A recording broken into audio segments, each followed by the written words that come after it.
Sabar Pak, apapun kerjaannya harus sabar. Tipe penumpang beda-beda.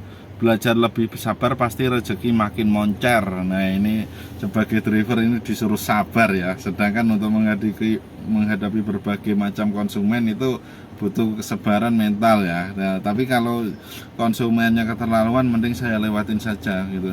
Contoh saya cerita sabar saya ya. Saya pernah nganterin penumpang. Jadi penumpang itu wallahu alam karena kehendak Allah itu punya penyakit di sini itu apa namanya kayak luka kayak gitu. Jadi dalam mobil itu terasa saking ininya sangat bau sekali. Nah dari chat itu dari penumpang itu sudah bilang Pak ini saya bawa penumpang apa mengantar ke rumah sakit sedang sakit tapi mungkin ada bau yang nggak nyaman, mohon maaf Pak, dia bilang gitu. Oke nggak masalah, insya Allah saya antarin, insya Allah ya. Untuk pelanggan saya, penumpang saya yang ketemu dengan driver saya, kalau tujuan ke rumah sakit atau keluar dari rumah sakit, insya Allah nggak saya cancel, pasti insya Allah saya anterin ya. Asal nggak ada kendala apa-apa, insya Allah saya anterin semuanya. Tapi kalau di luar kehendak saya, contoh hujan, badai, petir, itu pasti saya lebih milih ke safety ya. Nah itu cerita kesabaran saya ya, yaitu perjalanan kurang lebih hanya berapa menit sih, 60 menit sih.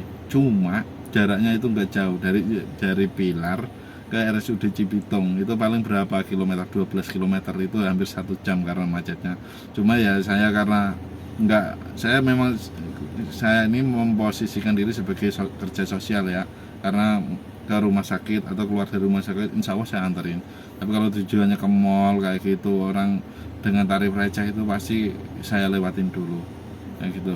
Nah kalau untuk cerita nggak sabar saya pernah dapat orderan belum jalan itu apa namanya, baru dapat orderan, entah si customer ini habis dibatalin atau enggak itu kurang tahu saya. Cuma dari orderan masuk itu langsung bilang, Pak posisi kok nggak jalan-jalan sih, tolong cepat dong. Itu dari Permata Hijau tujuan ke DPR RI. Nah ketika saya itu oke, saya masih pasang kesabaran saya samperin.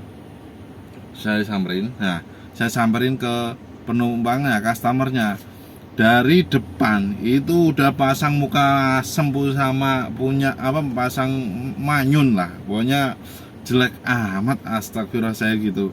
Akhirnya apa, pintu gak saya buka, saya lurus terus dan sambil ninggalin chat, maaf kak nggak bisa nganter, silakan di order ulang kayak gitu. Nah daripada saya nganter tapi beban mental, saya kan jaga mental kerja saya.